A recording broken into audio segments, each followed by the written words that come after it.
Welcome back to What's up, Studio Shawn? B. Gentlemen, thanks for always having us. I don't see any neon. I went old school. Look at these retro kicks. I do like those. They're pretty sweet. And so I did No it for you neon, guys. but I looked in there and I made sure I was well set. I was well prepared for today. But yeah, I think it's important, right on the record to recognize the assistant coaches and the work they do with the recruiting class. And Jalen's out there all the time, working we call it I think it's called in Hawaii, like the whatever, Pineapple Express. He's just constantly going, with all, too. was it? Okay, I don't know. And he does a great job there, identifying those kids, working with those kids from a young age with the USA, the high performance. And so that's really important to recognize him and then be able to get those kids on campus. You get them to a BYU volleyball game where you've got Jerem on the mic, you've got, That's about as big as it gets. That's it. And just the crowd, the support from the BYU community, it's, a lot of that sells itself. And so I think it's important to recognize those people, and all the support there. Typically, like I mentioned, BYU is not listed high in this because you get return missionaries that come back and go from there. So this is a little different. How much does that matter to you to be able to have a top 5 recruiting class? We want to identify the best up-and-coming talent that we can. And so it's important to do that. And the recruiting ranking, you always get into this. Just let's not start that discussion on 4-star, 3-star, 2-star, because we've seen a handful of kids that were no star become All-Americans, and we've seen the 4-star, 5-star become, fizzle out or, leave school or transfer to a smaller school, those kind of things. So, that's important to recognize these kids and their work and their talent. But I think in the end, you've got to get here. You've got to kind of, strap it on. You've got to go out there and show your work ethic and do those kind of things and perform on the court and in the classroom and do all the things that we ask of these guys once they get on campus. Recruiting class in. Hopefully you get some sort of a break, like over the 4th of July. What is your schedule like during the summer now that the recruiting class is in and you have some downtime? No, the last few years, actually, 4th of July is not a holiday for us because it's the National Junior Olympics. So we, as a staff, will be in Columbus, Ohio. We've got all 3 of us really out on the back road. in Columbus. Yeah, it's where the national tournament is, and so volleyball's been. They deserve to host that event, I guess. But I think what that shows is. They've put a lot of effort, and they've hosted the last 2 Final Fours, men's and women's, and they've put a lot of effort into hosting these junior events, the community, the city of Columbus. And so, they deserve to host this if they're going to go out and put their city, on center stage. And I had these grand visions of the Olmstead family celebrating the 4th of July with like this crazy firework display. Rick on the grill. Rick on the grill, yeah. You and Heather playing pepper. Rick's in the corner kind of just stressing out, when everyone gets He's got a whistle, if there's any violation. Flip the chicken, right? He's got the yellow card right here. Chicken's cooked too long right there. But you're watching volleyball, yeah, man. No, we'll be there. And formally we didn't enjoy that event. It's a great holiday. What a wonderful holiday. Barbecue, fireworks. But I always have a problem. You watch these fireworks go, and it's like, oh, there goes the $1 bill. There goes the $5 bill. It doesn't make total sense. So I love when my neighbors really enjoy the fireworks show. I like that. I'll get into that. So you're going back to Columbus, obviously the side of the Final Four and the national championship game in it. Now that we're 6 or 7 weeks removed from the national title game, what are some of your thoughts about how the Final Four went for your team? I can finally, and I've had this discussion with a handful of people recently, within the last few weeks, actually, you can look back and it's hard in that moment. Getting there to me isn't just, all right, we got here. Now, whatever happens, happens. We want to compete.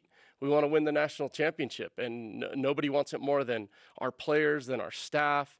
And but looking back now, what a remarkable season these guys. Coaches always say nobody knows what's going on inside. But those guys dealt with more adversity this season, and were able to overcome that through, injuries and different things going on that were major setbacks, could be. But in each setback, somebody else stepped up. Somebody else, kind of took the opportunity to take over. And so what they did is remarkable. And what they were playing, they were so confident. They were feeling it, that match against Long Beach State. We don't want to just hold on to that forever, but they played a wonderful volleyball game in that match. And, to be able to get to that position, it didn't go the way we wanted it to go. We understand that. But looking back now, you can go, wow, what a remarkable season that those guys put together. The co-champions of the MPSF, tough. There was the conference in general, it was so much better than last year, I think, across the board, the competitiveness. And everybody at the end of last season was like, wow, the MPSF is going to be so tough this next year. For those guys to go do what they did, it's a credit to them. And dealing with those things, adversity, and making it through that. How long does it take you to get to that wide-angle perspective after the initial loss in the national championship? Like, is there just I just need a month to chill out and not think about anything? How long does that take? No, that's a great question, and I've always been honest in every one of my questions too. Maybe a little too honest at times, but this one was harder than any of the other ones. I've been fortunate to be a part of the last 3 national championships. This one took a lot longer for me personally. And I've talked with the players and our staff, and everyone's reaction is going to be a little different, but this one took me a little longer, to just, be in that point and that moment, and to be able to try to just take that wide angle and, take it all in after that loss. What do you think of the 3 former Cougars and 2 former players/assistants here at BYU with the World League team? That's pretty cool to have 5 Cougars, and we talked to John Sproul yesterday on the show. Yeah, no, that's big time. And it's just, it goes back to, it's in a year where we lost Carl, who kind of is BYU volleyball to all of us. And to just look at the impact that the program is having on, the community, the volleyball community. And it's a great accomplishment. What that team did, the USA Volleyball team, to just be in this final 6 position with, putting together a young squad. They knew what they were doing, put together that young squad. They had, Taylor, Taylor almost became the veteran out there, and he did an outstanding job. And we've got some of our players that are going to be back on BYU campus next year that are training every single day in the gym. So that's a wonderful opportunity for our program. Brendan Sander, Price Jarman. Yep. Anyone else? Anaheim? No, those guys right now that are training. Yeah, that are training every day and hoping to make a roster for Pan Am Games, maybe NORCECA, those kind of competitions. How much time do you have to follow the World League team, for example? Are you watching all of the matches? Because you're a busy guy. No, I was able to watch all of the USA matches. I enjoy watching Brazil and some of those other teams, but they were playing back in Europe, and so the time allowed me to watch them. Some of them were early in the morning, 7:30, first serve, 8 a.m. So we're able to watch those. We'll put them on in the office when we were around and be able to watch those as well. And so I don't follow it nearly as closely as Luca. He's so connected to that, volleyball over there in Europe. He's connected with those coaches directly. He's chatting with them. Was a national team coach. And that's what I mean. So he's got those relationships. He's texting those guys after matches and, hey, what happened? What's going on? And this and that. And he knows he for sure keeps a closer tab than I do on that. So Jake Langlois, senior, graduates. Ben Patch leaves after his junior year to go pro. Both are going to play in Italy, by the way. Yeah. Tim Daubert, a German, graduated, and he's going to leave as well. So you got an opening there at opposite. You got a second outside hitter spot. We talked about the number 4 recruiting class, but who are some of these guys who you think can come in and make an impact on next year's team? Yeah, we're happy for those guys. Ben and signing a great contract over there. Jake and Tim. Tim was the one.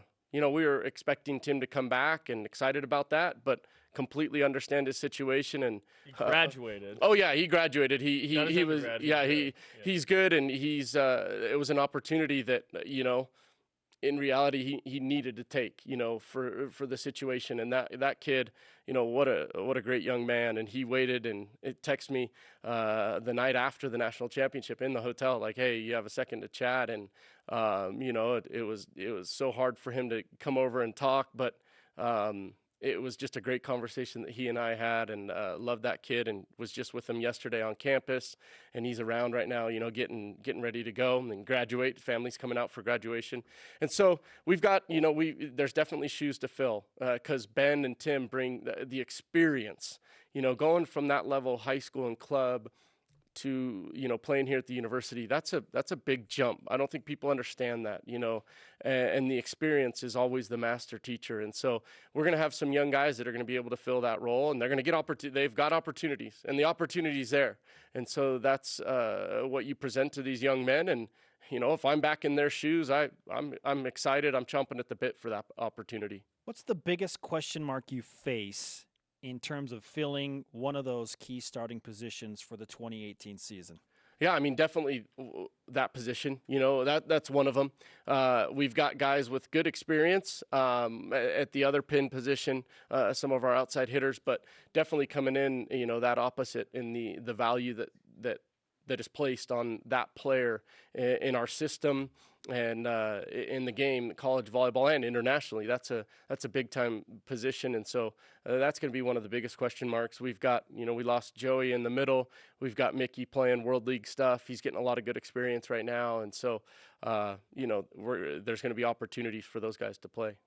All right, Shawn Olmstead, the head coach of BYU Volleyball, just wrapped up the 4th highest ranked recruiting class in the 2017-2018 campaign. No yellow cards for your barbecue on July 4th. Okay. Okay. So there are no yellow cards. There we go. Say nope. No. Just go straight to red, maybe. Yes. Great to have you with us, man. Thank you, guys. Always try and get some rest, some downtime at some point. We will. Thank you, guys. Party in Columbus. Yes. July 4th. Watching World League. There we go. There we go.